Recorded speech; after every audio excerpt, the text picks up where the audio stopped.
Hey now, cats, we're back again this week, and it's been a long time since we've seen you cats, but I gotta say, Xtina and I, we've had a lot of shit going on, so Woo. why don't you clue these people in as to what's been going on with us for the past 6 weeks? Holy smokes, I can't even tell you. First of all, we were applying for a mortgage to get into the new house that you see behind us here. Hallelujah, but what a process. What a nightmare. Oh, don't do it. 10 out of 10 do not recommend. Don't worry though, if you missed the crime scene bloody wall behind us, you'll see it again real soon. But this is just our temporary setup. Temporary setup as we're getting back in back on our feet. Unboxing. So. We are, so. And, in addition to not only did we moved, and that was a nightmare, trying to get this Christmas stuff going here and trying to deal with the pandemic and working here. And not only that, I don't know about you, but we filled an entire dumpster full of shit. And we still, if you don't think you have a lot of stuff, wait till you have to try to put it in boxes and move it somewhere. It's a nightmare. It's a lot easier, in the great immortal words of Mitch Hedberg, it's easier to help somebody stay put rather than move, so. This is very true. But anywho, we have so much to cover, so much to talk about, and we have an incredible guest today, Jason Yachanin. You might know him from Trauma and the movie VHS, but today he's actually going to drop by, and he wrote a novel, and he's going to come by and talk about it, so I'm excited about that. But Xtina, why don't we just jump right into it, man? We got so much to get into. What have we been doing lately?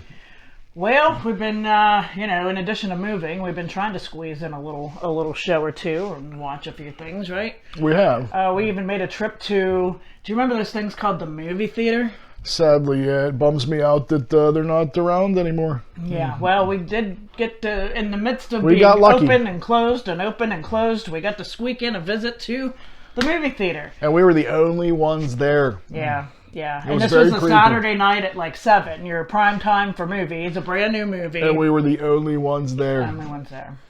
See, this was what bugs me. I mean, with Warner Brothers, I don't know if you heard, they're actually going to port all their big budget films, all their films to the roster, to video this whole year. I mean, part of me is like, that's exciting as a film fan because I could sit and watch shit from my house. But the big detrimental part is you keep fucking drilling theaters into the ground deeper and deeper. And I can't even imagine if theaters went away. Like, I am such a movie buff, and it's such a different experience. I can't imagine a world without that experience. So that really bums me out. And that's probably the first step of how, theaters could possibly become a thing of the past. Makes me sick. But what did we see, Balls, at the movie theater? Oh, I have to say, Balls, actually, I have to say this. I've seen it multiple times already. We went to the theater, as Xtina said. My favorite film of the year, I have to say. I haven't had so much fun. Oh, God. Sorry. It must be the paparazzi. Huh? Must be. They're out for us. But anyway, I have to say, I haven't had this much fun at the theater in a long time, and this is what I'm talking about. I mean, it's fun at home, it's a great film, but at the movie theater, lots of fun. Yeah. The movie's freaky. I was looking forward to it. You'll know him, director of Happy Death Day. This is his new film. It's just so much fun. Like, even if you don't like horror films, I still think you probably come out of this and it's a lot of fun for everybody. It stars Vince Vaughn, if you can believe it, in a horror film, which I found very odd. But it is a horror comedy, which typically Xtina despises. Same here. I don't normally like it unless they're done well. And this one's done extremely well. This is the epitome of horror comedy done well, I have to say. And you know what I liked about this? When you do a horror comedy, and most of the times this is where they mess up, and this is why I don't like them, they're not scary. Yeah. This one, actually, when the scary's scary and when the funny's funny, and that's a very hard thing to balance. It's true. This, I think, might be one of the best horror comedies ever made, because and I have to say, it's my pick of the year. I haven't seen anything, nor do I think I'm going to see anything else that's going to be as fun as this movie. Right. So, the cast alone is amazing. I mean, I can't remember what the girl's name is. Apparently, she used to be on Supernatural or something. Blonde girl, Supernatural. But I have to say, man, between her and Vince Vaughn, the acting is superb. Yes. Like, Vince Vaughn is hysterical as a girl. Yeah, I was just saying, if you don't know what it's about, I mean, it's called Freaky because it's almost like a take on Freaky Friday, I guess. Or, it's like originally wanted to be called Freaky Friday the 13th, but because of all rights and stuff, they couldn't. Yeah. So it's about more or less a serial killer called the Blissfield Butcher, who is Vince Vaughn. He ends up robbing this house one night, and there's this mystical like dagger called the Dola, and apparently when you kill somebody with it, you switch bodies. So wackiness ensues, of course, and I mean, she's even very menacing and convincing as a dude. Like, I mean, I found her every bit as... Yeah. I think she almost outacts him half the time, so I mean, it's... very funny. The supporting cast is hysterical. Lots of... Just like I said, it's got heart, like Happy Death Day. Lots of fun. If you want a fun film, you know, and it's got some really good kills too, I have to say. Catherine Newton is her name. And she's amazing. Her. I think she's really amazing, man. I like her a lot.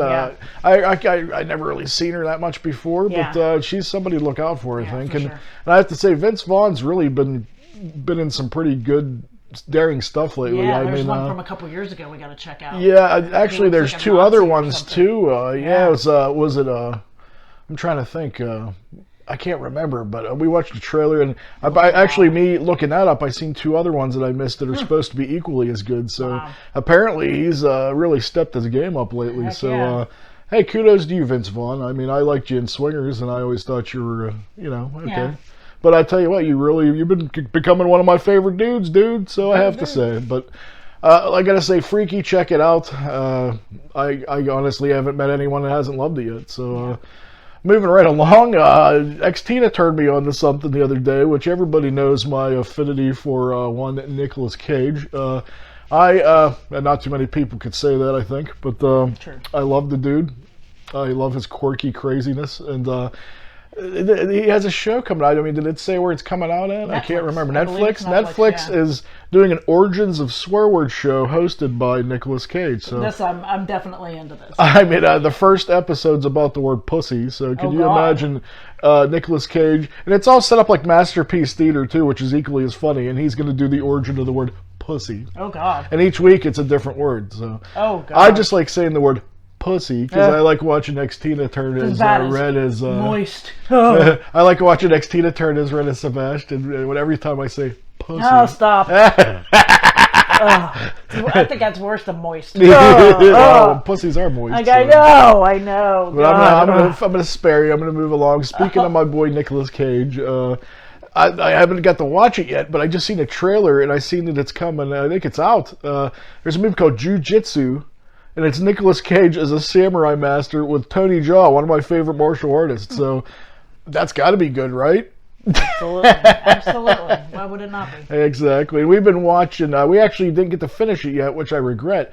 But we started watching this movie called Fat Man. Would you like to tell them a little bit about that? Yeah. From what I understand, first of all, it stars Mel Gibson, who plays Santa Claus, which, if that doesn't attract you and make you feel like I need but not just this. Like an old dingy mean Santa Claus, and he's like full. He has bills. The North Pole's gonna shut down. He's all pissed off. And so anywho, I did not. We got probably 20 minutes into it, and we were very tired. But the premise of the film is there's a kid. He's kind of like a little spoiled little rich kid. Mm-hmm. He does a lot of nasty things, and he writes a letter to Santa, Mel Gibson, and he gets colonist stalking.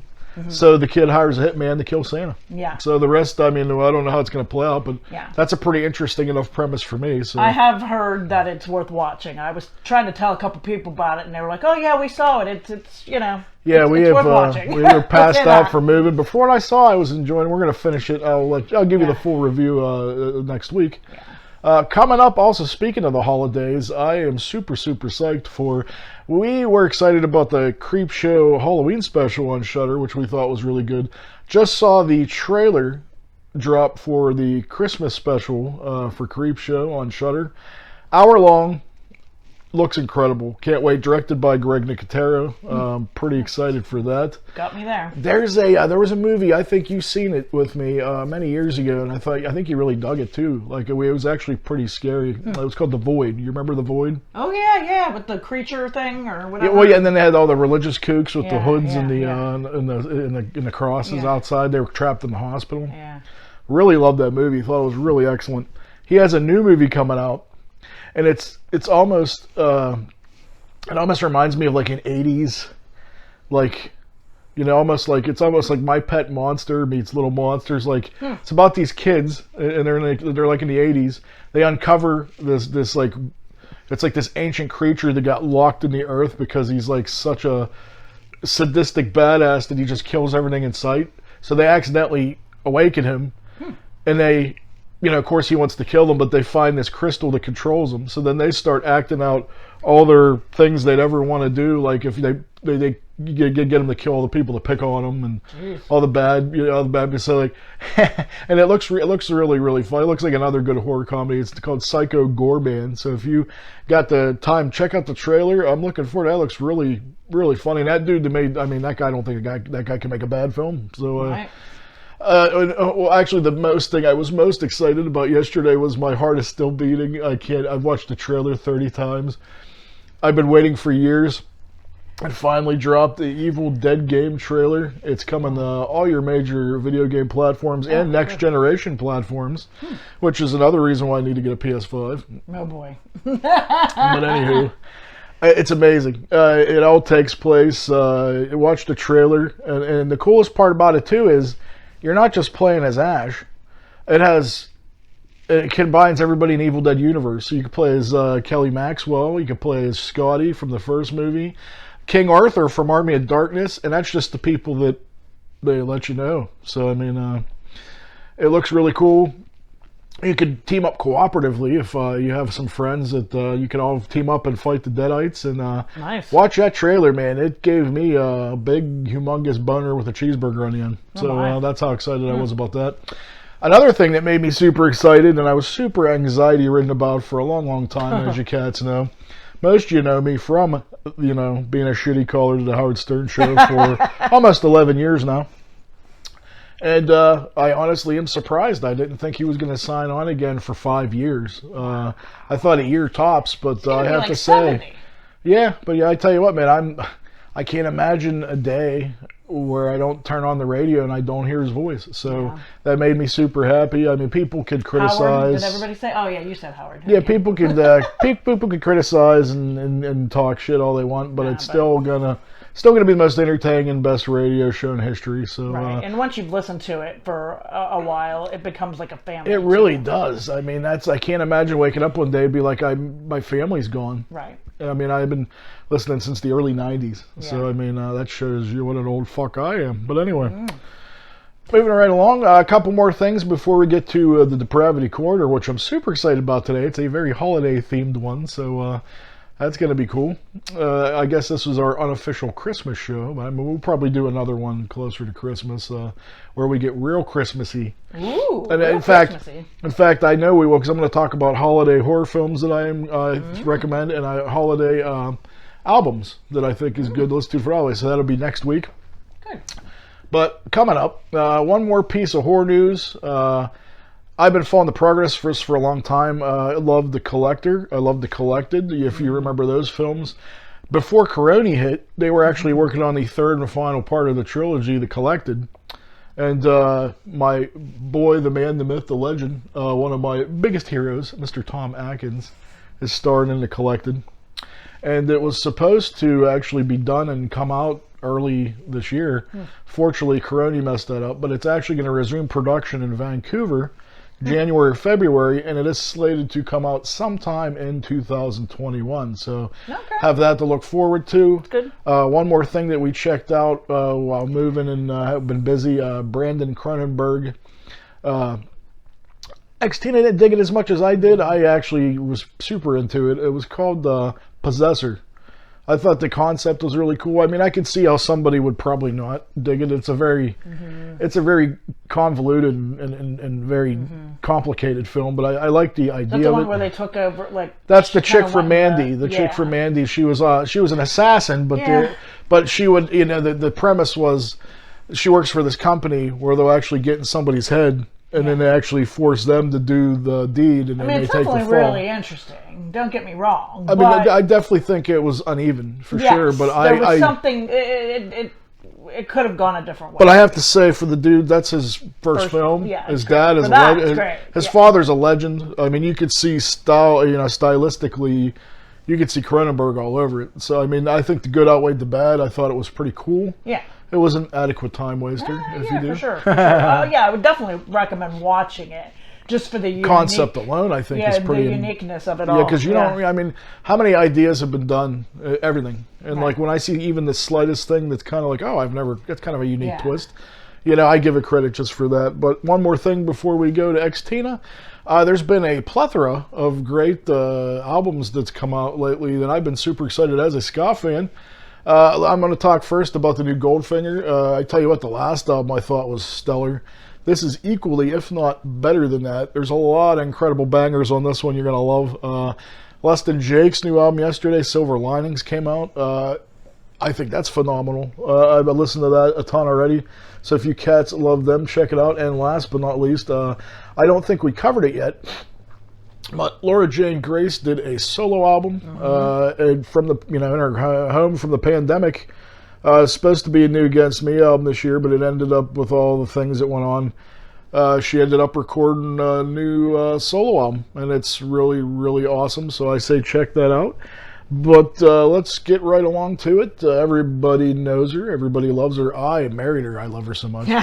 But I have to say, let's get right to Depravity Corner. Xtina, let's hear the holiday edition of Depravity Corner. You got a fucked up story for us? I do, but real quick before I do, I wanted to add on to some of your highlights here. Oh, please do. In my world, I know this is kind of like people chuckle when I say how great she is, but I think Howard fans especially may have been enlightened this past week with Miss Miley Cyrus. Oh, yeah. As she is no effing joke. I'm glad that the world is finally seeing that. The girl is immensely talented. She has great ideas. Yes, was she a Disney star? Yes. Was she, doing the cheesy teeny bopper poppy thing? For sure. But now she's almost 30 years old, people. Yeah, if that doesn't make you feel old. Miley Cyrus is 28 years old now. But anyway, she is, finally delving into, her mom. I listened to her mom and her sister have a podcast. It's great. It's called Sorry We're Stoned. Give it a listen. But her mom is such a hoot, and she grew up in hair metal times. When her and Billy Ray first met, they listened to hair metal together. You can imagine that. I can't imagine that. It's a hoot, so I think that influenced Miley for sure musically. And so her new album, it's incredible. It's got a real 80s feel to it. It's good. I've listened to it. It's just, I don't know. If you don't, just give it a whirl. Give it a whirl, one whirl. I have to say, I used to talk shit on Miley Cyrus. Right. I tell you what, man, she blew me away this last time she came in the studio. Yeah. She did some excellent covers. She did Dog Parts from Hole. She did that Fleetwood Mac song. And I tell you what, I'm a fan now. I listened to that new album. Like Xtina said, it's very 80s influenced. Yeah. It's a really solid album, so I say check that out. When you're listening to Goldfinger, Less Than Jake, and Laura Jane Grace, throw in a Miley. Why not? I think Miley did something with Laura Jane Grace before. Yes, I see it. If you go on YouTube, they actually did a cover of True Trans Soul Rebel together. Yeah, that's so cool. So and it was very Don't negate Miss Miley. She's pretty cool. I'm the whole with you. Cyrus family's pretty darn cool, I gotta say. Billy Ray Cyrus is so cool. Let's not get carried away here, Xtina. You gotta listen to the one podcast. It's good. Good stuff. But anyway, also one quick thing too, show-wise, Handmaid's Tale. One of my favorites. I've been nursing it because I, started late to the game, and I'm on season 3, and I'm almost done. I got back into it. I thought maybe it was falling flat for me, but I think I was just getting burned out. It's a show that's kind of emotionally daunting. But man, I started catching back up, and I tell you, that's another show that I didn't give a shit about, and I started kind of watching it with you. Seeing it it's actually really good. It's really I have to say. So good. And good news, they are filming season 4. Should be done mid 2021, I'm gonna say, and they got picked up for season 5. Oh gosh. How much handmade raping and pillaging can we handle? Also that reminds me too. Speaking of renewals, I found out the other day. I'm super excited. I'm a big It's Always Sunny fan.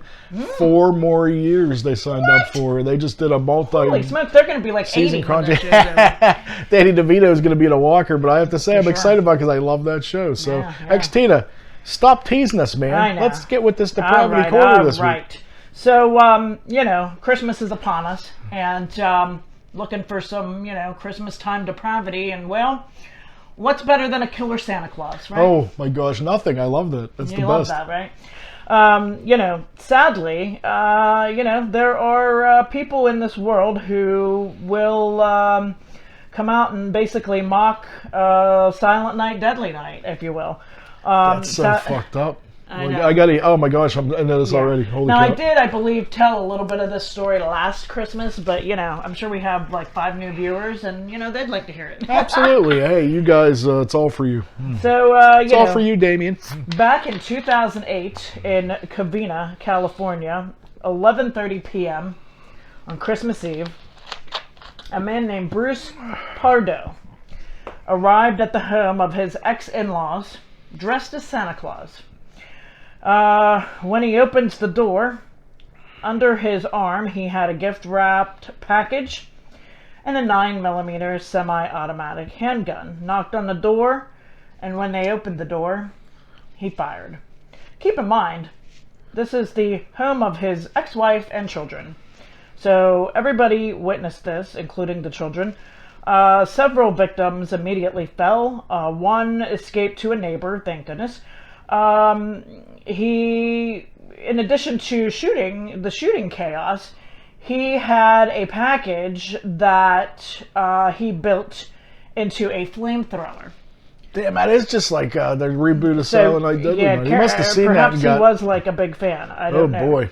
I know, crazy. So he left the house blazing. He was injured. Firefighters spent 90 minutes getting the fire out. He drove to his brother's house 30 minutes away, or 30 miles away, rather. Brother wasn't home. He had taken his life with a shotgun, and it turns out that thanks to the heat of the fire, some of the Santa suit had melted into his body. That's just like the reboot of Silent Night, Deadly. Silent Night. I was watching it the other day with Jamie King. That's exactly. Oh my God, I almost wonder if his coot got like influenced by that movie. Well, I wonder, but he had no previous mental illness. That's the scary part. This is what's scary. Somebody just wakes up one day and is like, hey. But see, this is the thing where he couldn't have just snapped, because he clearly had to make this. Creation. This was a project. It was, for sure. He had planned this. He'd come home from work, kick the shoes off. Well, time to make that flamethrower to kill everybody. Okay. He, I guess he didn't want to, he couldn't afford to pay the child support that his ex-wife was asking for. Just kill them. So, just kill them, right? This guy's a thinker, man. He's thinking on his feet. So freaking lately. So, yeah, he was influenced, it says here in this article from 13thfloortv.com, that he was, definitely influenced by this movie. So I guess... Oh, wow. See, I knew it. Why not? So, I don't know, let's see here. His son was, oh my. He had a lot of trauma, I guess. He had a son that was 13 months old and fell into a pool, and he nearly drowned. But I guess he had significant brain damage. I mean, so the man, they had some trauma for sure, but I'm not sure who all died in this incident, but I'm gonna guess. I know the parents died. The wife's parents did perish, unfortunately, and it's just sad. But like, seriously, dude, like, you're gonna go through all this to dress up like Santa and take it about. And what do you get out of that? Like, I guess maybe it's exciting and thrilling for you in the moment, but then you go and you kill yourself? Like, you don't even get to live and enjoy your I guess your work, as you may call it. The thing I hate the most about stories like this is horror films get shit on enough already, and then some dumbass fucking reacts like he's easily influenced by the moving picture. Yeah. He goes and does this, and now it's there's still then there's a bad stigma. Now, yeah, exactly. And this happens constantly in the media. Whether it be horror films, whether it be violent video games, all that shit. Yeah. I hate when they blame stuff like that. I mean, this dude would have found a way and did it, regardless. It's always a cop out to me. Like it's always something they use. Like had he not been a pussy and shot himself, he would have tried to blame this, and then the media goes crazy. It ain't the fucking it's fantasy. Exactly. You can't be like, oh, this fantasy. Like Ozzy, I played Ozzy records backwards, and I'm worshiping Satan. You know how many thousands upon thousands upon thousands of violent films I've seen growing up, even at a very young and impressionable age. This guy, and you had childhood trauma. If anybody should be a serial killer, it's this guy. Yeah, so I'm living proof that that's total bullshit. Right. So. Exactly. You are.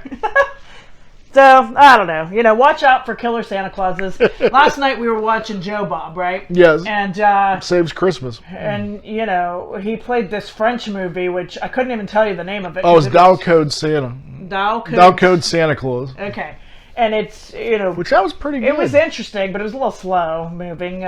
Plus, we were exhausted, but I think we'll catch up on it because it was interesting pretty enough. Good. The main star is like this 11-year-old kid, and which was the director's son. Oh yeah, which was even cool. Crazier. But this guy that played Santa Claus, he was creepy as hell. He looked like Peter Dinklage if he was like slightly taller. And he had this guy wasn't exactly tall the downs, and had like a perm, but. He looked so menacing to begin with, and then he took that spray snow and made himself. Oh, it almost looked like those holographic Santa Clauses. Not too normally when they try to make you buy a villain in a movie, I find them cheesy. Yeah. He was genuinely unnerving. It really was. And I mean, it's a little slow moving. It's a little kind of cheesy, but it was. But it almost reminded me of Home Alone. And that's what they said. They claimed that John Waters, is that who it is? John Waters that did it? No, John Hughes. Hughes, okay.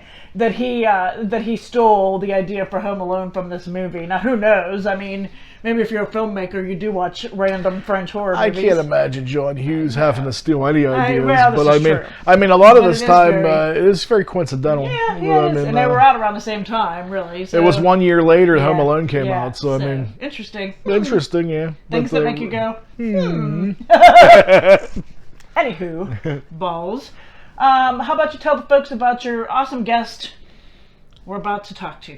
I would love to. You know him from Poltergeist, Night of the Chicken Dead. You might know him from VHS. You might know him from a series. He's did audio books with people. He's just an all-around great dude. Super nice kid. Love the guy. Jason Yachanin. Yep. And the reason he's stopping back, we have another return guest to the Balls from Ellwood show. Over the past, I guess apparently during the pandemic, he had the time to write a horror novel. And we're going to talk all about it. And we're going to talk about that. We're going to talk about horror films. We're going to talk about acting. And we're just going to pick his brain. So tune in next for my wonderful interview with the man, the myth, the legend, Jason Yachanin. And other than that, we will see you next week in the Balls from Ellwood show. So tune in for some holiday fun. Hey now, cats, we're back again this week on the Balls from Ellwood show, and with me I have another return guest, a dude that's very special to Balls. I love him, you love him, you know him from Poltergeist, you know him from VHS, I mean, he's done audiobooks, he's done all kinds of things, he's a really, really cool fucking dude. His name's Jason Yachanin. It's been a while since we last spoke, man. What you been up to, my friend? First of all, thank you for having me back. Thank you, and thank you. It is an honor for sure. Thank you, anyone who's tuning in. But I do want to say one thing though. I want to mention this, pretty important. Anything we talk about today on today's show, I just want everyone out there to know this is all what I'm going to be talking about is all pre-pandemic stuff, right? Because I don't want anyone to be like, this dude, what a whiny piece of shit. Listen to him like complaining about this and that. Because there's obviously more important things going on than what my little piddly stuff that I'm going to be talking about. But this was all before 2020. So I just don't want anyone to be like, this dude's a fucking little shit whining and, you know, about all when there's really serious stuff going on. I mean, life was very, very different before all this stuff hit, man. I'm sure people will totally understand. And I'm aware of that. So I just want to make sure people aren't just like, this dude sucks. Listen to him whining about acting and. Nah, man. Anybody who's tuned into this show already has a predisposition for love. Anyway, I assure you. So. Well, okay, if they don't, dude, fuck them. That's pretty much how I feel. So. Okay, all right. So all right, that was just my little spiel. I just wanted people to know that, like, you know, I'm definitely aware that there's bigger things happening than my little slice of audio books and acting and whining about auditions and, you know. So, anyways, I'm done. That was my little blurb. Well, I tell you what then, man, I got a ton of stuff. Since last we spoke, I got a ton of stuff I'd like to talk to you about. Mm-hmm. Super excited about this new book that you wrote, especially the fact that it's the horror genre for sure. I wanted to ask you, when did you first realize that you wanted to write a novel? That is an excellent question. And okay, I'm also going to just throw this out there too. I would not consider myself like a writer, okay? But you wrote a book, man. So now I you did. are So, a writer. okay, so I think you're downplaying yourself, man. Yeah, dude, you know how hard. Obviously, you do how hard it is to write a book. So this all came about. First of all, I was not a great student. Okay, not that I was like a troublemaker or anything like that, but I just wasn't great in school. I was horrible in English. I had a tutor in math all the way through college. I just recently found out the difference between T-O and T-O-O. Okay. So like, I still maybe you're not a writer. Okay. So I still ask my wife, hey, is it T-H-E-N or T-H-A-N? So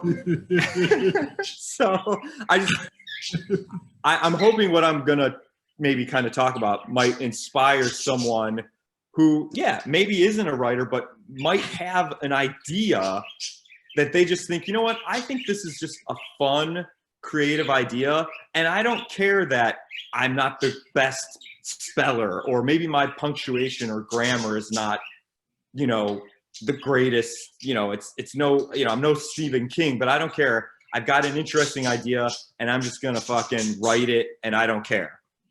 All right, so we'll come back. We'll come back to that. So, and I have a tendency to just talk and talk and talk. So I think your question was, this is a talk show, so you came to the right. Oh, okay, good. So your question was, how did I decide to do it, or? Yeah, I mean, was this something that you'd always wanted to do since you were a kid? Oh, okay. So fruition somehow, or? So okay, so I want to say. 2015. Okay. No, hold on. I'm going to back up.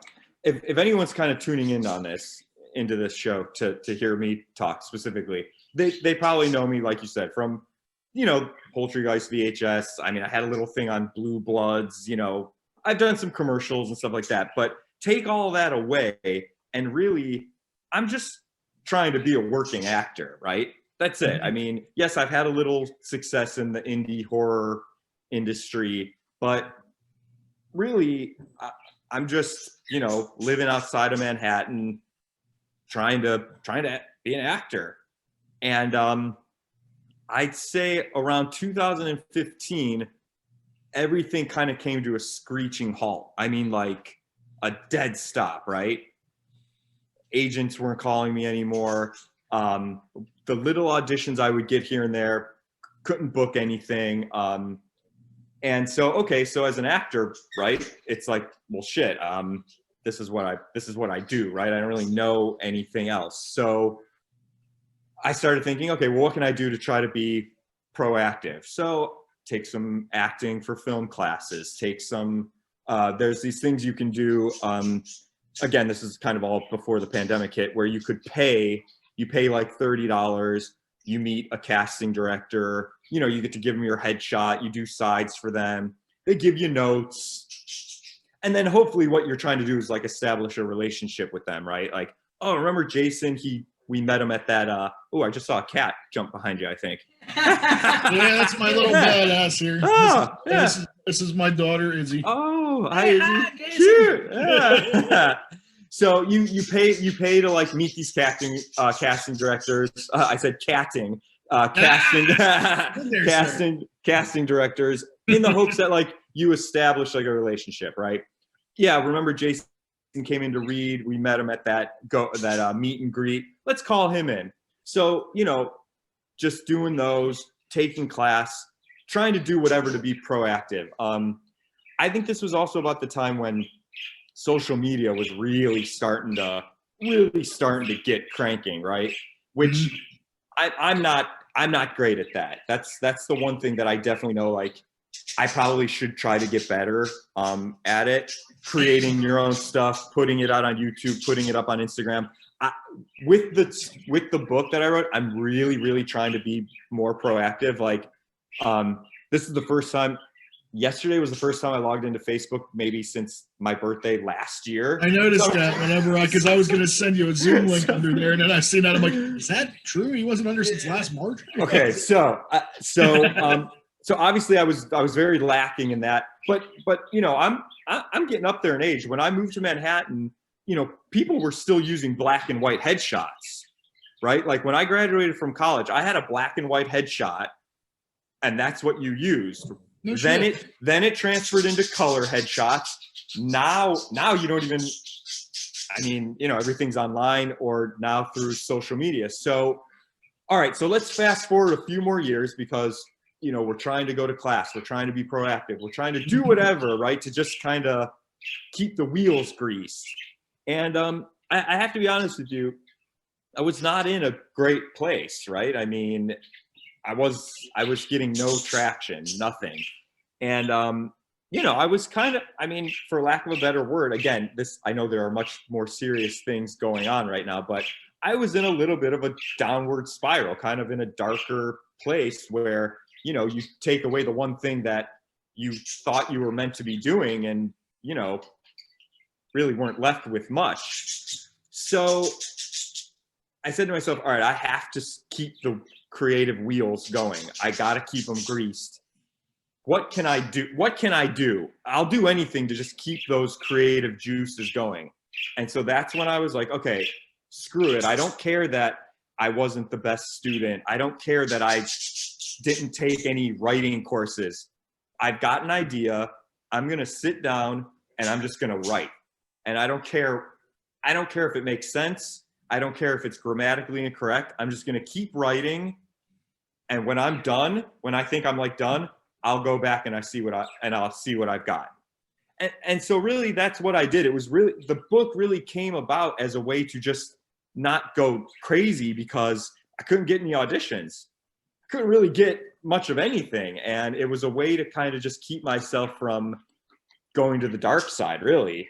And so that's what I did. I had an idea and I said, all right, every minute I have to work on it, to write something, I'm going to do that. If I write a sentence today, cool. If the next day I go back and reread what I wrote and it doesn't make sense, I'll change that. And so every day I just literally wrote when I could. And yeah, go ahead. Sorry. So how long did it take? If you was to add all that up, how long did it take to come to finish it?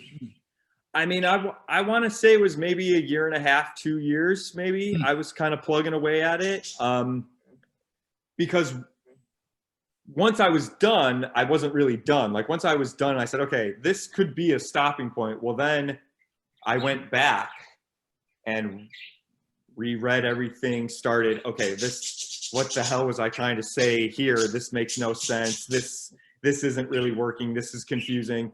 And so and then the editing process, which I did not do, obviously, because again, I don't know the difference between TO and TOO. But an editor I know does.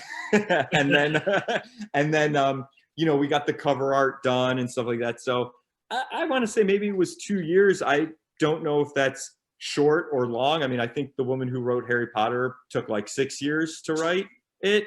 This is by no means anywhere near as good as the Harry Potter series. I'm not saying that at all. So, I haven't read it yet, but in my opinion, it probably is already better than Harry Potter's. I don't know. Oh, we're gonna get some hate. We're gonna get some hate comments on this show if anyone's listening. I'm okay with that. I'll field it, man. Okay, well, I'm saying it's not better, but you're saying it is. Okay, well, I am. I'm not gonna throw it under the bus like that for sure, sir. Well, so explain to me a little bit. What was your work schedule like whenever you were doing this? I mean, so my wife and I do own a small business out on the Jersey Shore. So we live. Oh, there she is in the background. We just adopted a little girl. So she's adorable. Oh my goodness! Right, congratulations so much. I'm so happy. He says congratulations. So we own a small business outside of Manhattan on the Jersey Shore. I basically just take people's money, so I'm just kind of in the office, right? So I would really, when I wasn't doing something, like I said, I would just, open the computer, 10 minutes here, 30 minutes here, every day. I would just keep plunking it out. When I was home and we were just it was nighttime and we were just kind of hanging out, keep working on it. Just every second I got. And now that it's done, people have been saying to me, wow, I've always wanted to write something and you're really inspiring me to try to do something myself. And I think what I hear most of the hardest thing is people just saying, just writing it. And I think, and again, I'm no expert. I think people get stuck in their own heads about this isn't good. I don't know how to write. I don't have time. I don't this, that, and the other. And I guess I hope maybe if one person takes something away from this, it's that doesn't matter. The most important thing is just doing it and just sitting down and doing it. You can look at all that stuff when you're done. You can read it when it's done and be like, this is not good. Or you can read and be like, oh my God, I'm really glad I finished this because I think I have something here. And I think most people just get in their own heads and they're their own worst enemies. And I was really trying to not let myself do that because I definitely have a tendency to do that. But I just thought, this is just a creative outlet for me. If nothing else, if no one reads it, or if people read it and they say this sucks, it's okay because creatively it helped me not get so down and out about not acting. And that was the sole purpose of the book, was a way to escape the clutches of why isn't my agent calling? Why can't I get any work? I auditioned for this. Why didn't I get it? I'll never know these things. But you can drive yourself crazy thinking about them. And so I didn't want that. So I tried to use my energy elsewhere. Well, it's funny. Earlier you had mentioned, just do it. I mean, I've heard from so many, you hear so many famous authors say, like, don't get caught up in the semantics of that, of, worrying about punctuation, this goes there and there, just tell your story. And I mean, that sounds exactly like what you did. And I mean, that's great. I mean, can you cite any influences that you had perhaps for your novel? Like, are you fans of any writers that or was there an influence by when you were writing the story? Okay, that's an excellent question. Well, let me say this. I'm not sure if this will maybe answer your question in a round. Maybe I'll probably get back to that. The story itself is based off of. Okay, it's kind of like a mixture of nonfiction and fiction. So growing up, really I don't want to give too much away, but the two biggest things that influenced the story were two things that actually did happen in my life. So, okay, my mom and dad, even to this day, they have the weirdest, they're the weirdest people in the world. They have, growing up, and I'm talking like elementary school through high school, they would stay up all night. And I'm talking about like, I would wake up, it'd be 3-4 o'clock in the morning. The TV would be on. I'd hear them getting coffee. I'd hear them talking to one another. At 4 o'clock in the morning, I'm thinking to myself, as a kid, it's nice because it's like a comforting thing. Oh, my parents are up, everything's cool. No one's breaking in. No one's, whatever, like as a kid, it's a very comforting thing. But when I kind of thought back on it, it's kind of weird, right? Like, at 10:30, 11 here, I'm like, I'm like done. Are they vampires, perhaps? Well, so I was thinking to myself, you know what? It's so weird that they would do this all night. And have you ever approached them and asked them about it? Okay, so I have, and my dad has said, well, you know what? Growing up, my dad would say his dad used to do that, and he really liked it. It was a really comforting thing knowing that his dad was in the house and he was up, and and it just felt like safe, like he just felt comforted by that. He said, so I wanted to do the same thing for you guys. Which, again, growing up, yes, it was nice just knowing there was some activity in the house and it wasn't like dead silent, right? Yeah.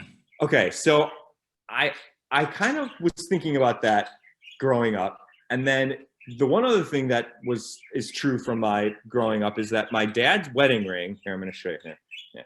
Mine is like just a silver, it has like a line throughout it, right? Yeah. My dad's is a gold ring with all these weird markings on it. Okay. There's all these weird symbols on it. And I've always asked him, Dad, what's your ring? What are these symbols on your ring mean? What is this? What are these? And he has never told me. To this day, he's never told me what his ring means. He would always just say, well, it's just something between your mom and I. So I kind of took those two. So the story kind of came out of, all right, I put myself in high school, 1996, which was my 10th grade year of high school. Right. Growing up, I had a best friend who lived across the street. And also that year in high school is when I started dating this one girl who was like my first real girlfriend, right, in high school. And so the idea, I don't want to say too much, but the story is the one night I decide, okay, look, I think it's weird my mom and dad are staying up so late. I mentioned it to like some of my friends and they're like, oh, they're probably like having sex or they're probably like doing drugs, just making like jackass comments about it. So I think to myself, one night I'm just going to sneak down there and see what's going on. So the one night I do, and they're not down there. Now, growing up, my house was very small. It was just like a split level, right? So there's really nowhere for them to really go. There's no basement, there's the family room and the garage, and that's about it, right? So, okay, so I can't find them, and then but I do find my dad's ring on the table, like in between their two chairs where they would sit to watch TV, which is strange. Why is his ring here? And this ring has always been very strange to begin with. And so the story comes alive when I wrote my two friends into it. They're like, where are my mom and dad? Where are they going at night? What are they doing? And what's with the ring?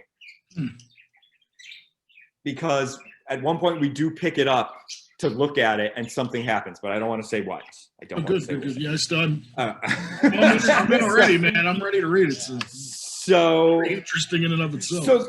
So those two catalysts for the story did happen. My best friend in it and my girlfriend are based off of people from my high school days. Really, everyone I mention is a real person. I just changed the name. And how do they feel about being encapsulated in this book? I just got in touch with my girlfriend, ex-girlfriend, I should say, right? She just messaged me 2 days ago saying she read the entire thing in one sitting, which she has never done. Obviously, she's like the main character, so she was probably a little more interested than most. But she said it really messed her up, but I think she meant it maybe in a good way, because I paint her in a good light. It's a horror book, so that's a great compliment for sure. I mean, something bad happens to her in it, but you don't want somebody to be like, I read this and I fell asleep 20 times. Yeah. Well, that's okay. So that's fantastic, dude.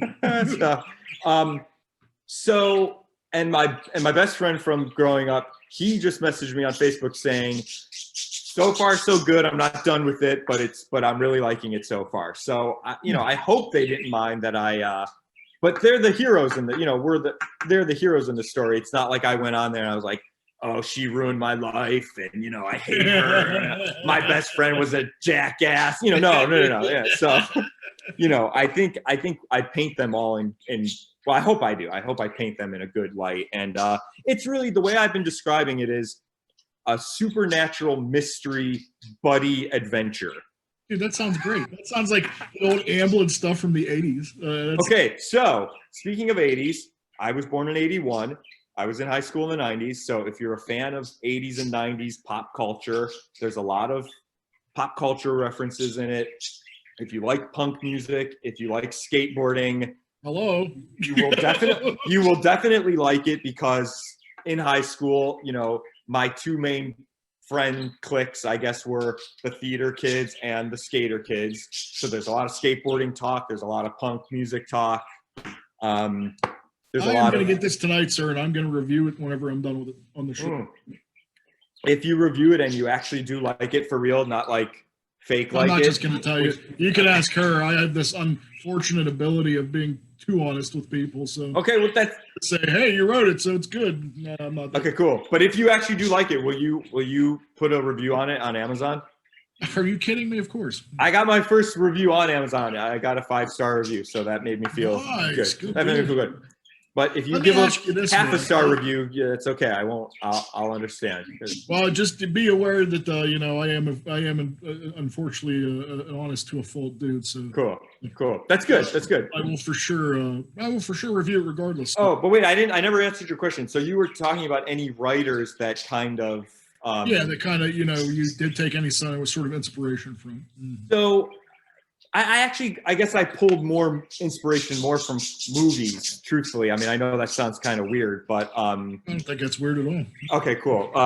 So growing up, probably my favorite movie was Ghostbusters. Right? Oh, dude. Oh, that's my guy right here. and maybe the Goonies, right? If we're going to talk about. And someone who did read it said it was Rosemary's Baby meets the Goonies meets Ghostbusters. Oh, you're lucky I'm not wearing sweatpants right now, sir. Why? Would you have a boner? Or would you? In fact, I still think I have one right now. Luckily, my penis is small, so nobody will. Does your wife want to comment on that, or girlfriend? Or no comment. So thanks for verifying that. So I was joking, but anyway. But so that's all right. Mine's nothing to write home about either. Let's be honest here. Let's just get it out there, right? I mean, you know. Oh boy. So also a lot of my research kind of well, that's more of the second. Okay, so this is a sequel, right? So there is a sequel. So a lot of my research in the sequel delves a little more deeper into the supernatural. And oddly enough, the show Supernatural really was a great tool. I don't know if you've ever watched that show on the CW11. I like Supernatural. Yeah, they actually talk about a lot of stuff. They mention a couple things that are starting to take shape in the second book. But I'd say, you know, a lot of inspiration was pulled from growing up in the 80s. And all those great 80s, you know, the Goonies, Ghostbusters. I feel like we had the best era to grow up in, man. I mean, I miss those days so much. I really feel like the 90s are kind of due for you know, resurgence.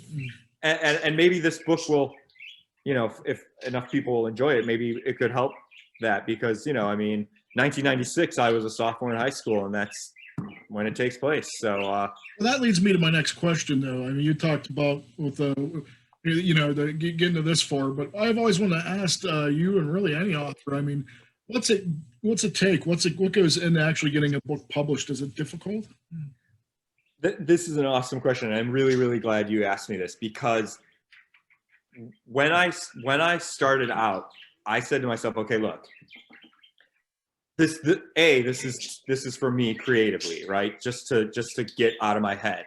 But B, I'm not looking to. All right. So as an actor, right? Normally this is how it goes. If you have an agent, right? They submit you on stuff. If the casting person wants to see you, they call you in. You go in. You do your sides, right? The sides are like your lines for the scene. Maybe they have you do it again. They'll give you some notes. Oh, okay, Jason, that was good. Try it this way, And then after that, you leave the room, right? And you basically have done your job. You showed up, you knew your lines, you tried to take direction when they give it to you, and then that's it. You're done. You really have no, at least in my experience, you really aren't calling the shots anymore. The decision to cast you is left to the casting director, the director, the producer. There's all these people that have power over what happens in the project. So once you leave the audition room, it's kind of like, all right, well, I did what I could do. They either cast me or they don't. So for this particular project, I said to myself, I'm not looking to try to get it published. I'm not looking to try to get a writing agent, because I didn't want anyone saying to me, Jason, this is not good. We're not going to publish this. This is not what we're looking for. I didn't want anyone to control that. So really, when I was done, I said, look, I'm not going to submit it to any of these publishing places or any of these writing agents, because I think it's good. I think it's creatively entertaining. And I'm just going to control what happens to it myself. I'm just going to get it out there. So I just went through Kindle Direct Publishing, which is through Amazon, created an account, and upload when I thought it was done and it was copyrighted and I had my cover art, which, by the way, don't let me forget, I want to shout out to the guy who did the cover art, because it is cool. Yes. It's sick, right?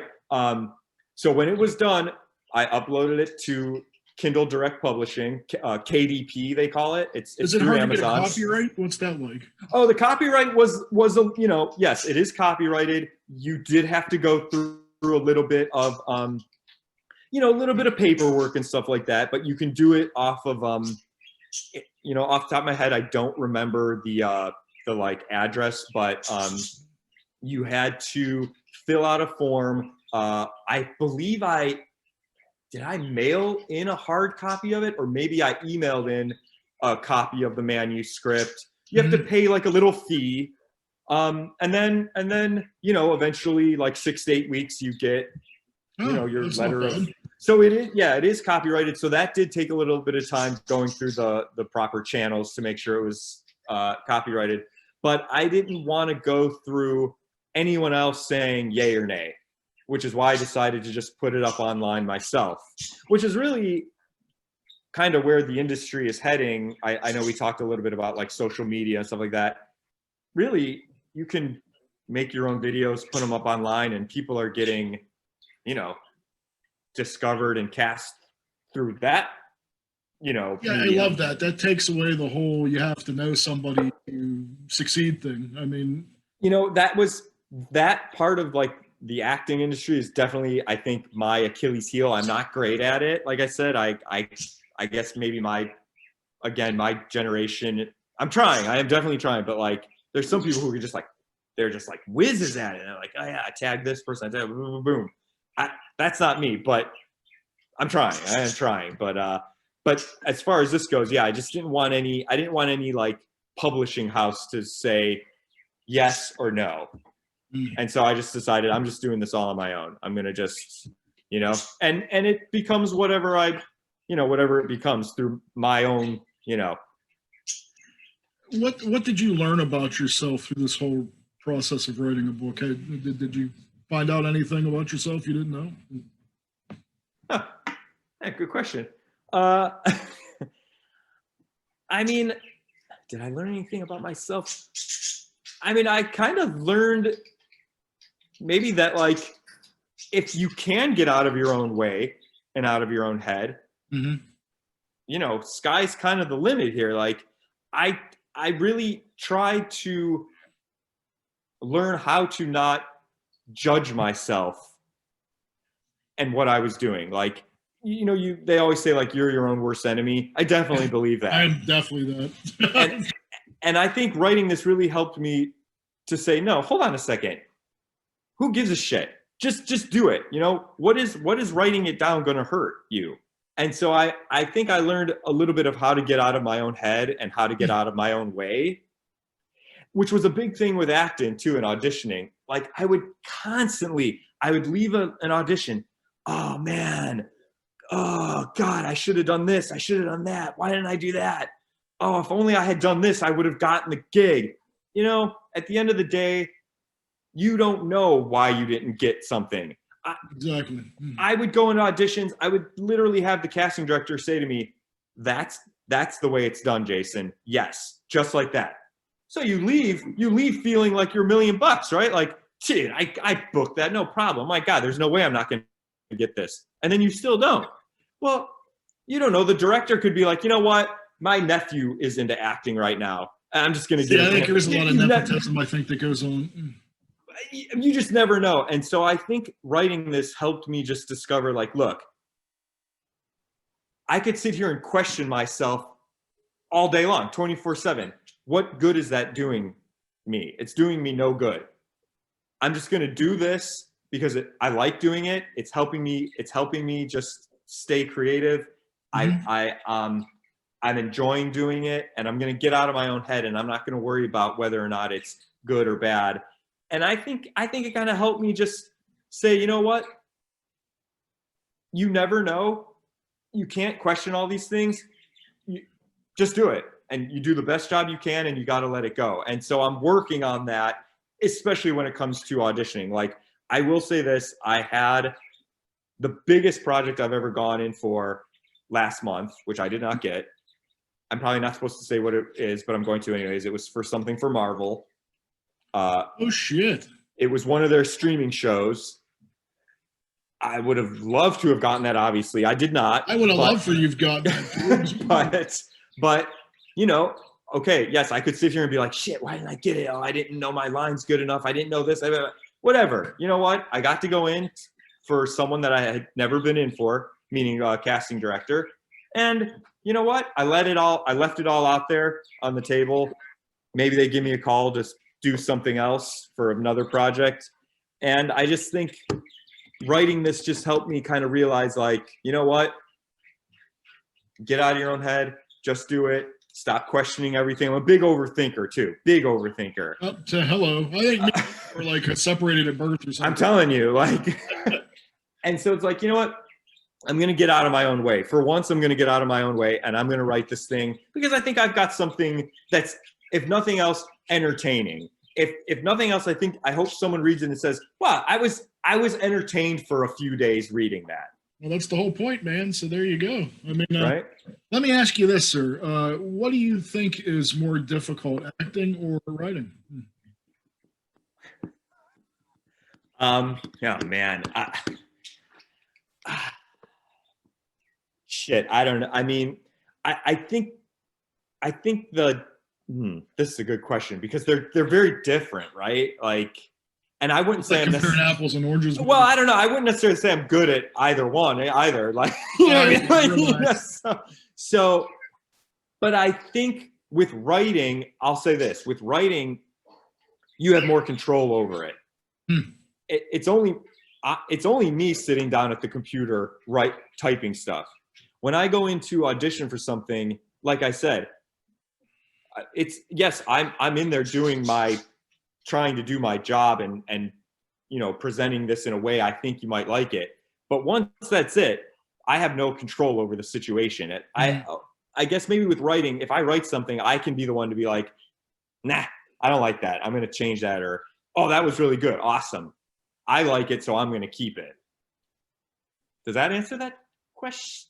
Yeah, I think so. Yeah. I would say at least with writing, you just, you know, I could ask people their opinion, but at the end of the day, it's up to me whether or not I keep something or change something or like it or dislike it. Whereas, you know, you submit yourself to something and it's a crapshoot. It's a roll of the dice whether or not you even get like called in for it.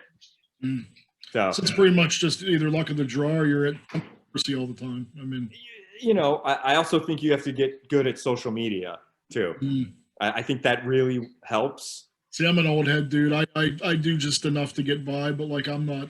I think things were way better before all that bullshit. But I mean, and now I sound like my grandpa. Well, Okay, again, Back in my day, things were we talk to people. The separated at birth thing, I always say to my wife, I'm always like, man, she always makes fun of me. I always talk about like simpler times. Yeah, that's what I'm about. That's why she always makes fun of me. That's why I like Bob Seger and the Silver Bullet Band. If you ever listen to his music, it's all just about like simpler times, you know. Yeah, man. That's what I'm saying. Like I think all the technology and all this stuff just overcomplicates. Like I remember when I was a kid, we'd actually go outside and, you know, from the time you got the sun up, the sun down, you'd come back and then you'd actually talk to people. And I'm still not good. Please. I mean, doing this right now, I feel like I'm pretty comfortable. But you get behind a keyboard, man. I just am like, ugh. I don't know. I don't think you want me to go on that tangent about social media, right? Like you probably don't want that. No. I personally feel I'm with you, man. I feel like it's kind of ruined a lot of things. I do too. I feel like I think it's made people, you know, I don't want to say introverted, but less inclined to have real human relationships. I mean, I almost feel like we're a bunch of zombies now. You know, like maybe we'll save this for the next. Yeah, man. You know what? Tell you what. Let's field it. I would love to have you back, and we'll take some questions and we'll field it because I can yak about this all day, no problem. Really quickly. I wanna. Can you read this? My handwriting's horrible. See, I told you. I was at Tom_Grillo_illustration. Yes. So, underscore, right? Yes. Yes. So incredible artwork. I love it. It reminds me of. There's actually this local haunted house in Pittsburgh, and this cop owned it he grew up there, and it was allegedly haunted. And it's called. He wrote a book too. It's called The Demon at Brownsville Road. Ooh. And it reminds me. I love that cut. It's one of my favorite cover arts, and it's very reminiscent of that. Wait, I want to write that down. What's that? What's that book about? The Demon of Brownsville Road. It's about, and I tell you what, we went by there and I visited it, and there's definitely something weird going on there for sure. Yeah. Oh yeah, dude. I was kind of being a jagoff, and I'm like, woo, boogie, you know. And when I took video of it, I got back to where I worked at, and all my video was artifacted. Like I couldn't play it. It was weird. And I'm like, really? I pissed the spirit off or something. Oh, so it's about a spirit that it's a very haunts that interesting road. book, though. Like he was a Pittsburgh cop for 2 decades, and he moved his family in there, and all kinds of crazy shit started happening. They couldn't sleep at night. There'd be like scratching in the walls. There'd be like presences. It would cut them, and they would it was almost what? Oh yeah, dude. It's a really crazy story. You have to check it out for sure. Is it available hard copy, or is it just? Yes, I know there's definitely I read a softback version. I'm not sure. Okay.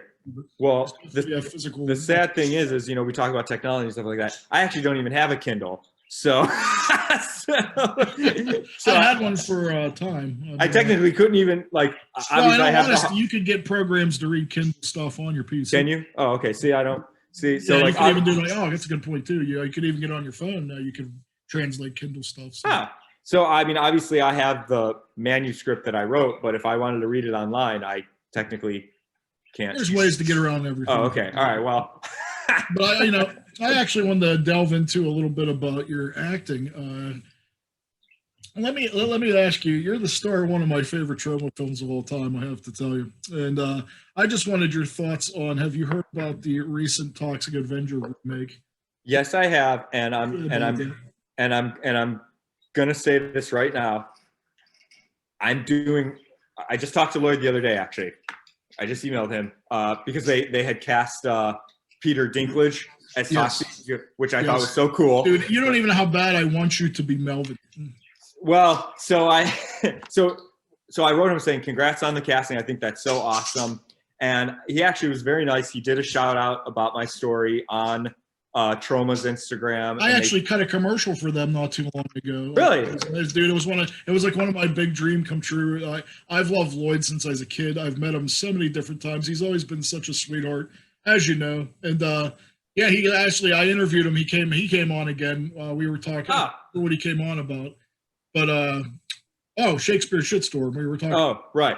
Which was amazing, by the way. And he actually had mentioned.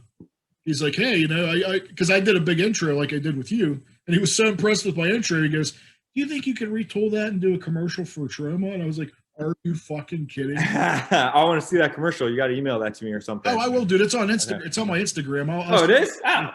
Yeah. I'll find it. I know how to use Instagram. You don't even know how, like, you don't even know, like, how big a deal that was to me. I mean, oh, that's awesome. So I'm determined. I'm going to just throw this out there, right? The power of positive thinking, right? I'm determined to be even just an extra in that remake, because some random dude walking down the street, because I would kill for that opportunity. Seriously. You know what? I mean, I don't know.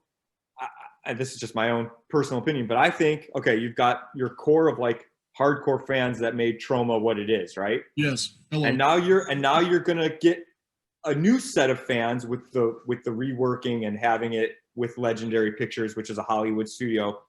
You should show some love by incorporating what made Trauma what it is into the Hollywood production by using some of the actors from Trauma films in. I agree. Show some the old and the new, kind of blend it, because I don't think they could have picked a better director. I mean, that was the dude that Green Room. Yes.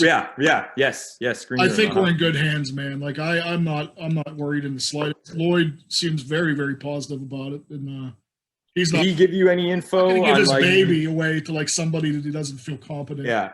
So I've been kind of like writing him like, oh hey,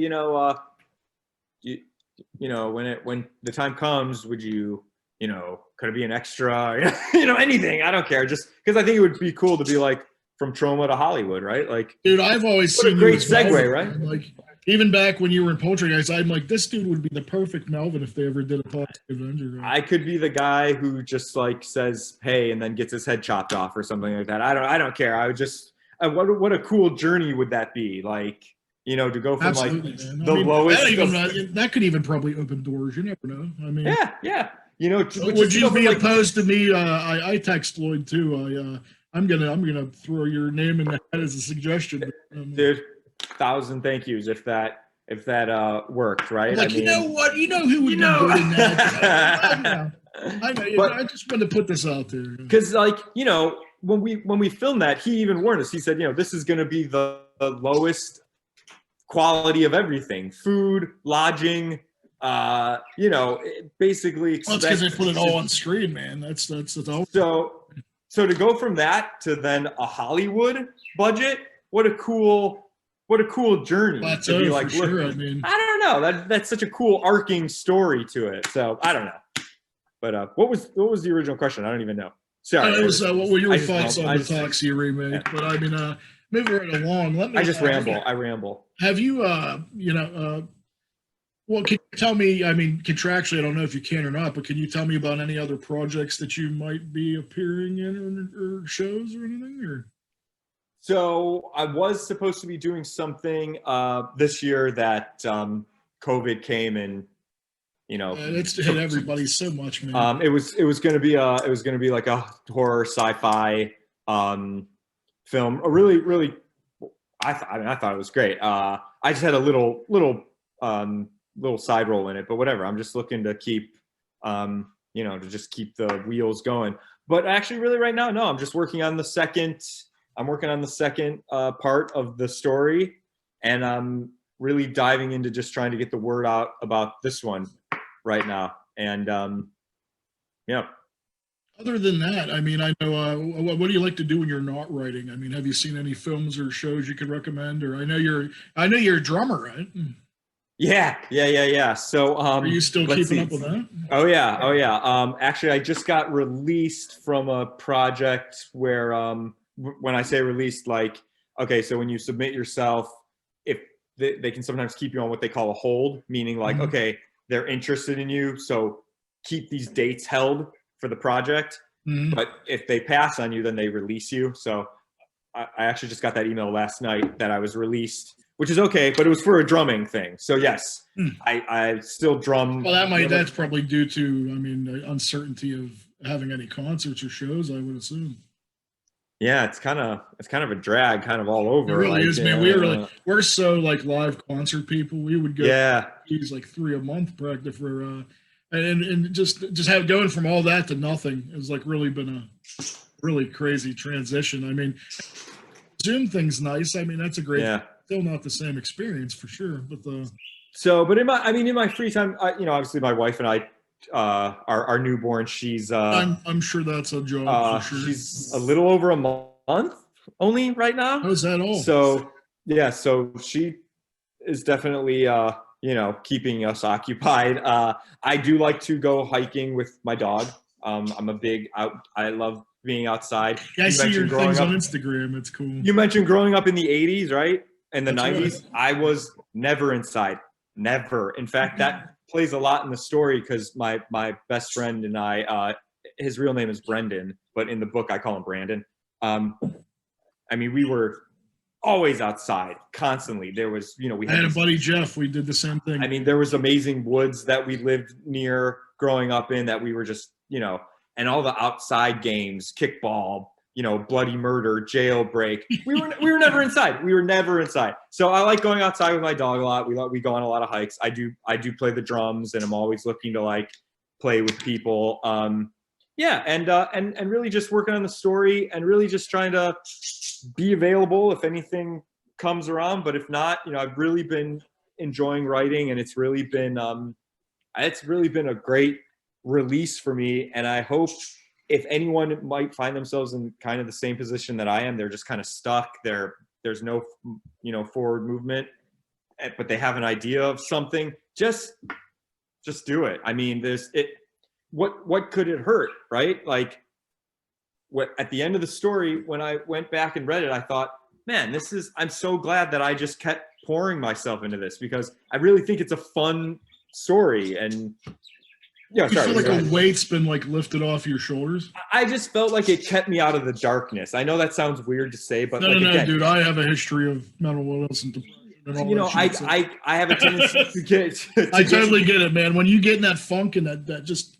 You get in your head, and it's just like it can really kind of make a residence there for a while and really mess things up. So I think it's also, if nothing else, it's just good therapy. If nothing else comes of this, just good. It's just good therapy. And if it inspires one person to like write something or to create something, I think I did my job then. I feel the way like this, man. This to me is almost like therapy, talking to like some of my biggest heroes. And like, I feel, I always feel it's therapeutic. Like I should not be in that category. Okay, let me be in your favorite sidekick. If one person sidekick sees this and enjoys it, like it's enough for me, man. All right. Well, let's make a sidekick category. I'll be in that. Okay. All right. I'll tell you what, dude. You can be. I'll be your sidekick. But have you seen any good films you could recommend lately, or shows? Have you been able to do that at all? Or you're primarily outside a lot, so. Or anything that like stands out? Let's see. I really enjoyed Ozark. Oh my God, we love those. I know it's not horror related, but I really did enjoy Ozark. So good. Yeah, and is there another season coming out? There's supposed to be, right? But it won't be till next year, I believe. Oh, really? Whenever you binge watch something, then you're like, oh man, I got another year and a half to see what happens. Yeah, I'm bad though at that, because like a lot of times my wife and I will start something, and like we're still working on Supernatural. Okay, we started it from 14 seasons or something. We started it from the beginning. We're on season 13 right now. I think there's 15 seasons. So if anyone out there knows how it ends, please don't tell us, because so we're working on Okay. So we're working on Supernatural right now, and we watch a lot of like the real crime stuff, unsolved mysteries. We've been digging. Watching my wife, as you know, she has the true crime segment on the show. We've been watching a lot of those. The unsolved mysteries was really cool. I'm really glad they brought another thing back from when we were growing up, right? Maniacs. So let me ask you. I got a couple more for you. I don't want to keep you all day, obviously. Oh, no problem. Good, but what do you consider to be the best horror film of all time, and what do you consider to be the worst horror film of all time? Okay, I'm going to say the best horror film and I'm using what scared me most was the original Exorcist. Oh yeah. Oh, So we actually just went over Halloween and we saw it on the big screen. That movie still messed me up for a couple days afterwards. I don't know what it is. It has some, like, I think it's like the underlying atmosphere and dread of that film. I mean, do you have Shudder at all? No, I do not. They did this excellent series in there called Cursed Films. Okay. Each episode would tackle a certain film, and it would tell you, like, you'd let you decide, like, all the stuff that happened, and it would let you deem it whether this is true or it's bullshit. But that was a big episode where allegedly it's a cursed film. I mean, I also think there's something about those 1970 grainy kind of non-CGI'd special effects that so, just like, visceral, I don't know, like, and seeing it on the big, like, when I had first seen it, I saw it on like DVD or whatever, but seeing it on the big screen, I was still like, oh my God. My wife and I looked at each other and we were like, shit, this is really scary. Should we go? Do you want to leave and go see Nightmare on Elm Street? Because it was playing. There isn't too many films that retain that too. Like, because once you've seen it, the genie's out of the bottle, but that seems to still retain every bit of creepiness it always has. I mean, you say what's the best horror film? Okay, I use best as in, that did its job. That legitimately scared me. That's a good solid choice for sure. As to what a horror film is supposed to do. The horror film maybe I just like the best, that I think is maybe the most entertaining.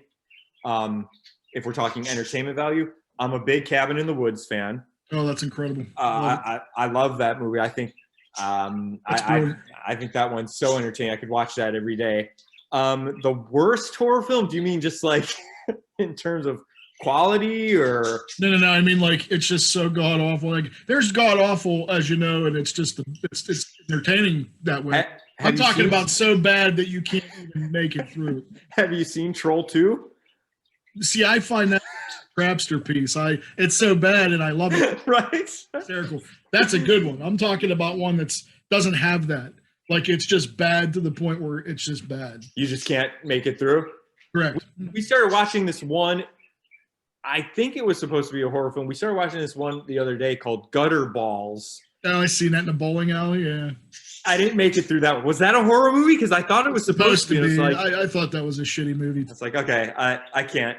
You have to see my of all time. I have a list. My number one is this movie called Carnage, Electric Gold Face. For 90 minutes, it's shot on video. Wait, it's called what? I'm going to write this down. What was it called? I think you kind of cut out. What was it? Carnage, The Legend of Quilt Face. This is the worst film I've ever seen, mind you, except with the exception of Creepshow 3. I can rant about that for a second. But here's 90 minutes, shot on VHS. There's a dopey, like, quilt mask. It looks like something you got a comforter off a bed and you just made a mask of it. And it's just it's shot on a road. Like, the whole movie's on a road.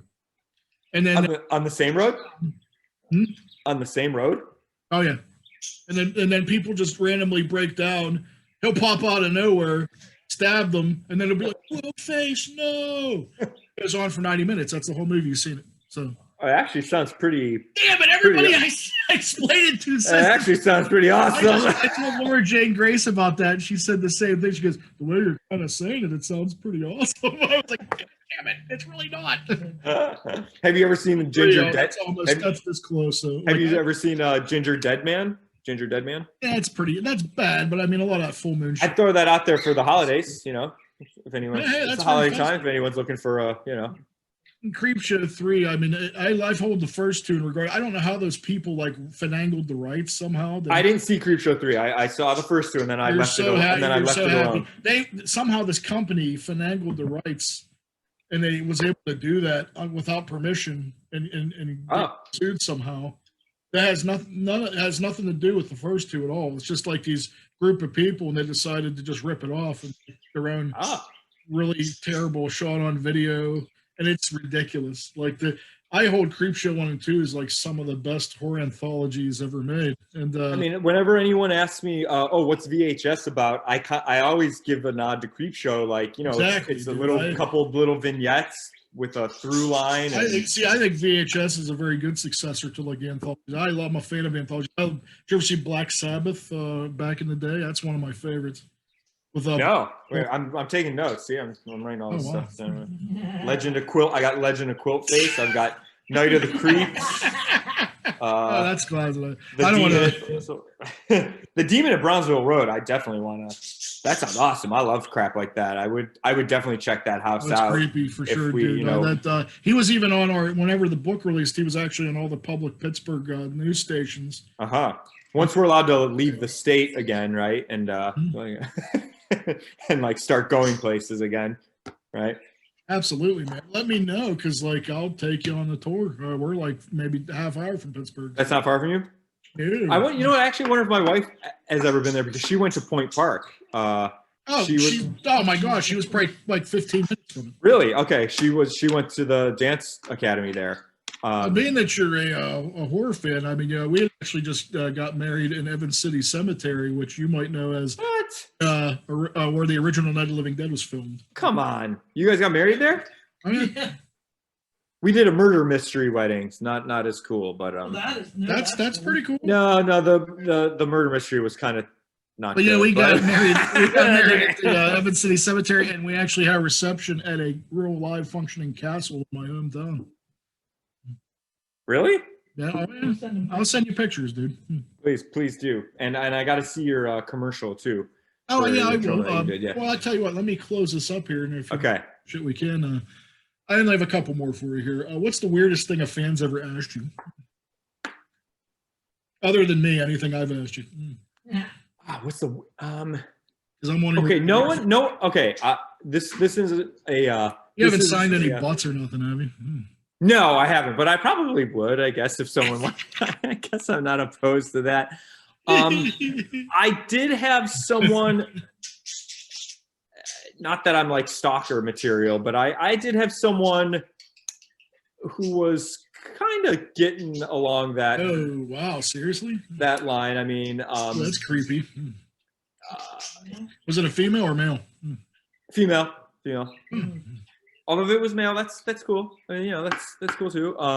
It was female.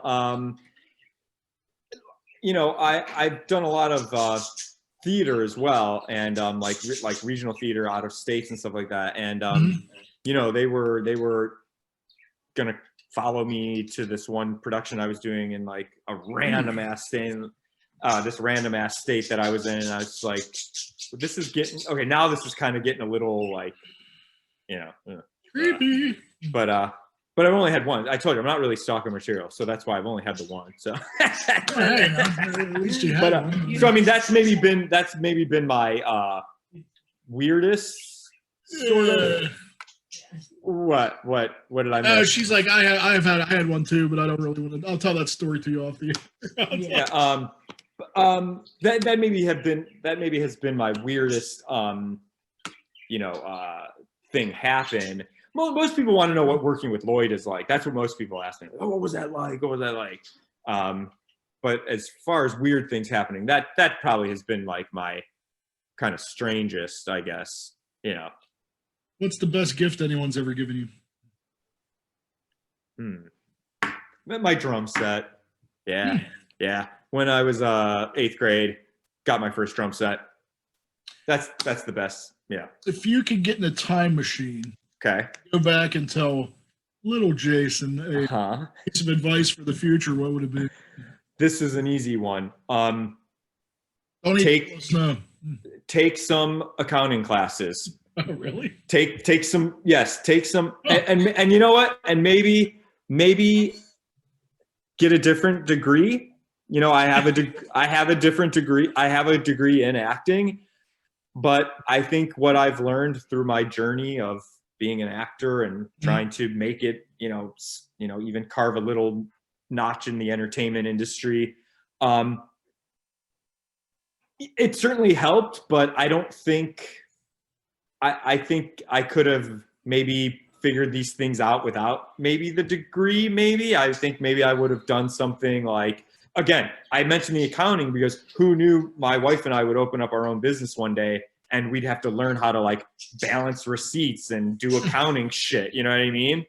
Like, especially, and I know I didn't know this at the time, but especially with the rise of social media, you don't necessarily need a degree to book something in the world of acting. You know what I mean? Like, I don't know. So my advice would have been to take some business classes and some accounting classes and try to just be a little better at math. Okay, I'm going to end on a very serious question, dude. Okay. I just want to tell you, do you have a good shit your pants story? What do you mean? Have you ever shit your pants? Oh, I mean, yeah. Have I ever personally pooped my pants? Have you had somebody else shit your pants for you?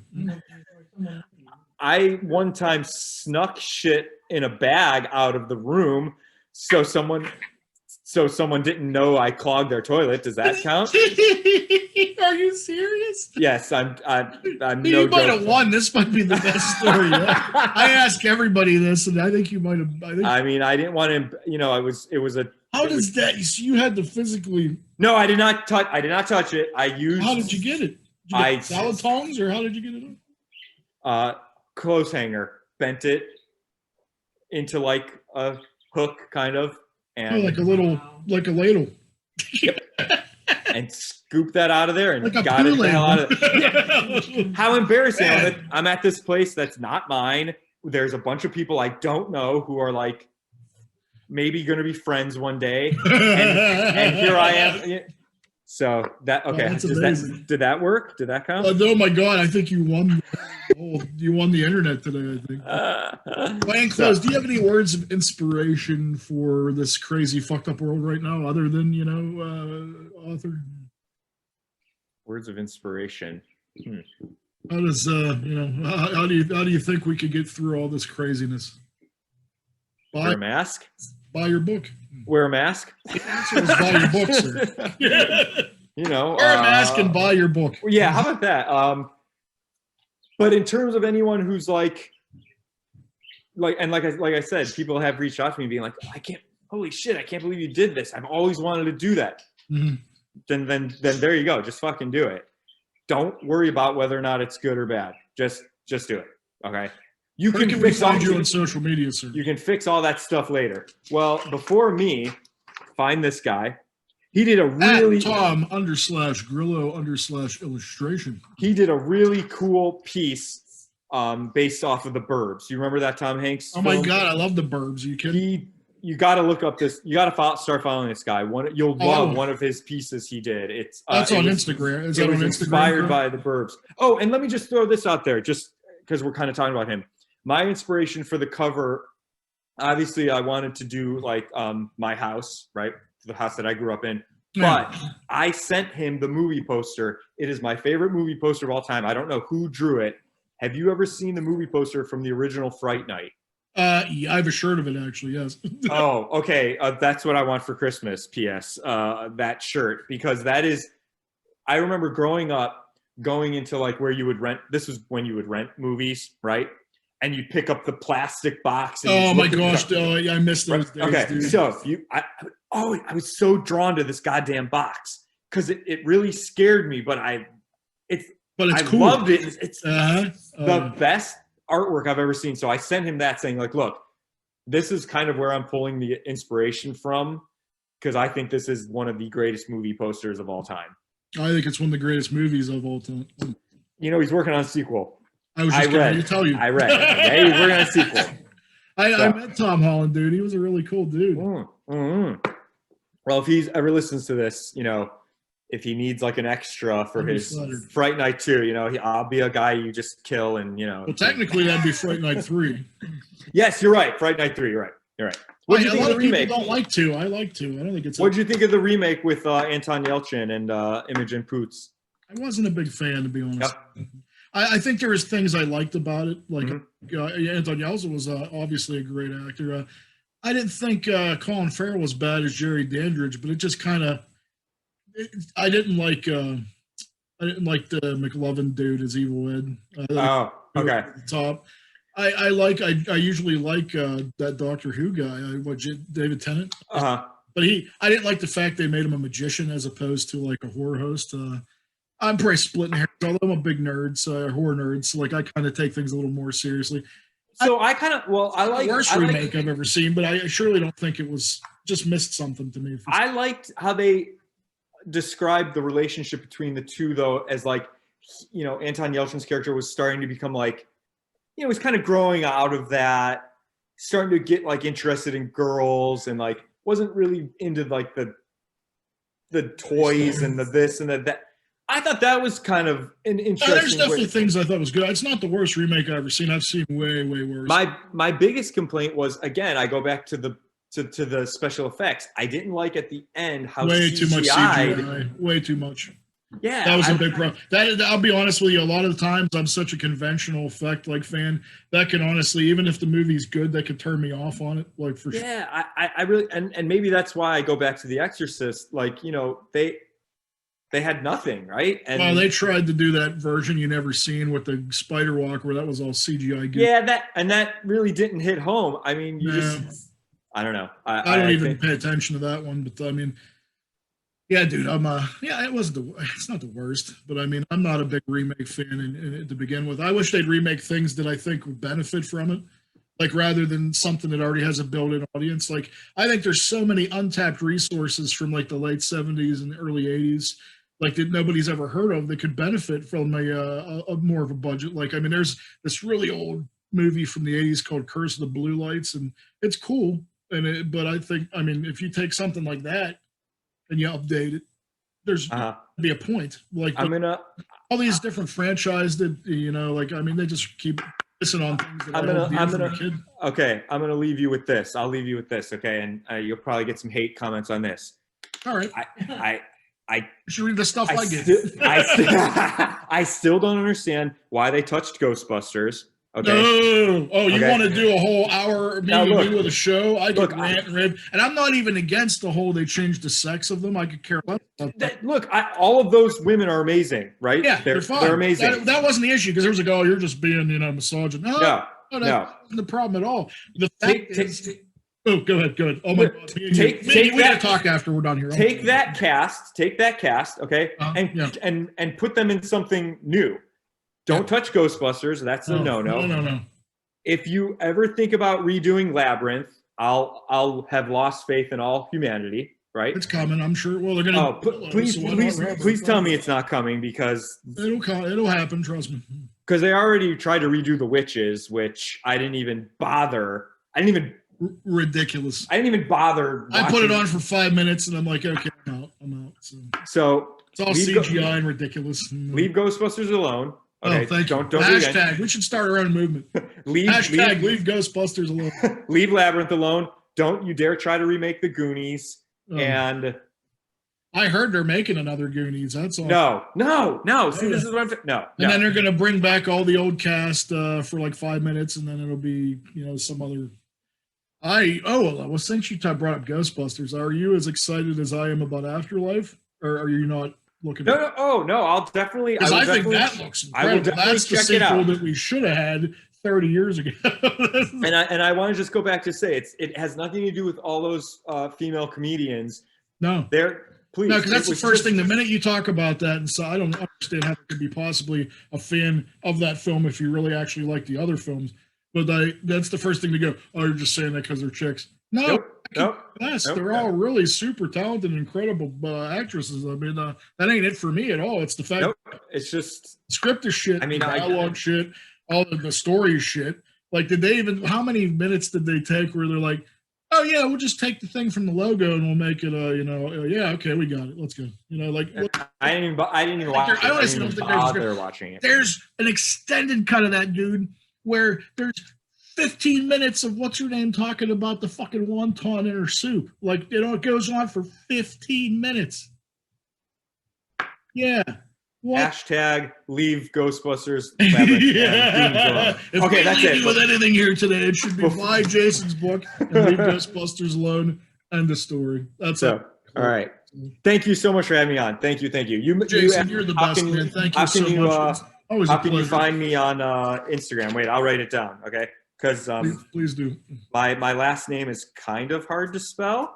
Yachanin. Yeah. Oh my God. Okay, wait. All right. So that's at Jason Yachanin 23. Why 23? Because some of you may not know this about me, but I'm a huge LeBron James fan. He brought Cleveland a title. When he was in Cleveland, he wore the number 23, and so that's why it's Jason Yachanin 23. See, people associate that and remember. I hold no ill will towards him. He said he did what he said he was going to do. He brought that championship back to Cleveland, and then he decided to go elsewhere. Awesome. Thank you. He did it for Cleveland. And thank you, sir, for coming on my show yet again, and thank you for bringing the good news about your book to the Balls from Ellwood show. And thank you for just being an all-around awesome dude, man. Thank you. Do you think you'll read it tonight? Remember, you said you'd be honest with me about.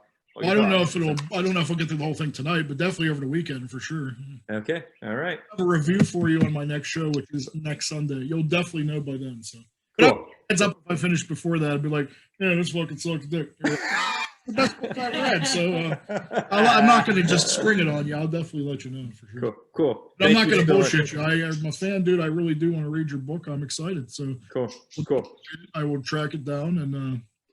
Thank you. Oh, it's only $2.99. So if dude, that's less than a drink at Starbucks. I don't go to Starbucks. All right, let's see. That's less than, I don't know what it's less than. What do you do? What do you like? What's your vice? Oh, dude, if I let's round you out as a person. I go through Mountain Dew like the metric ton. I mean, you don't get this physique petting kitty cats, sir. I saw you were rocking the 2 liter of well, that was Diet Pepsi. So that's good, right? That's Diet Pepsi, what? Right? Yeah, but that diet shit ain't good for you, man. It's is it not? It's worse than regular pop, actually. I don't do anything good for I you. might be in trouble because I basically drink Coke Zero and black coffee. That's like my. That turns like, yeah, I read that someone I always drank Diet Pepsi to try to do one thing right, and then they're like, you don't even do that right. It's worse than regular pop. And I'm like,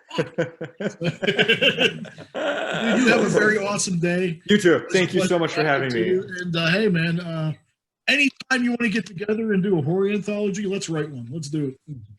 Let's do it. Maybe this gets turned into something. Maybe. The mysterious happenings, right? I think you got incredible ideas. Anytime you got a little couple minutes of time, I'd love to try to maybe write a story with you. So. All right. The Demon at Brownsville Road. The Demon at Brownsville Road, too. If you can't find it, let me know. I'll send you the Amazon link. So if you have any questions about anything I talked about, please do. Just text me. Thank you. If you want to say, hey, what's up? Just text me. And bye to your cat and bye to your wife. Or wife or girlfriend? It's my wife. Hey, all right. Oh, here. Would you like to meet? There you are. Yeah. Hey. So we'll send you pictures from the cemetery wedding. It's pretty. Yeah, I like the bleached hair. Hey, thanks. Hey, I got a bunch of good reviews. If you check out the beginning of your episode this Sunday, we talked about all kinds of good stuff. Did you see Freaky yet? That was really good. No, I want to because I'm a big. I was the director of Happy Death Day, right? Oh, dude, yeah. I gotta say, dude, it's better if not as good. Really? Okay, yeah, because I was a big fan of that one. She hates horror comedies. I hate horror comedies. It's probably the best horror comedy I've ever seen. Freaky, the one with Vince Vaughn. Okay. Yeah, man. We went to the theater. We were lucky enough to go to the theater. Yeah. The 2 days it opened again. And it was such, dude. It's got great kills. It's got some really sharp dialogue. It's so funny. Okay, cool. The acting is top notch for both of them. That's my favorite film of the year. It's my pick. Really? Okay, wait. Can I see that on like Amazon Prime now, or? Yes. Yeah, they just actually ported it to the that early release thing. Okay. Yeah. All right. If you check anything out, I talked to you about that. It's the most fun you're going to have watching a movie in a long time. We just watched Krampus last night because it's. I watch it every Christmas. Because it's that time of year, right? Dude, I have a marathon. You can ask her. I have a marathon every night starting in December. So I've watched Silent Night, Deadly Night. I've watched all your normal stuff like Charlie Brown Christmas and. Yeah. I watch. I got to watch Black Christmas. We watched Krampus. I watched Scrooge the other night. Oh yeah. Okay, wait. I got to ask you. Have you ever seen a Garfield Christmas? I watched it the other night when they were up. Yeah.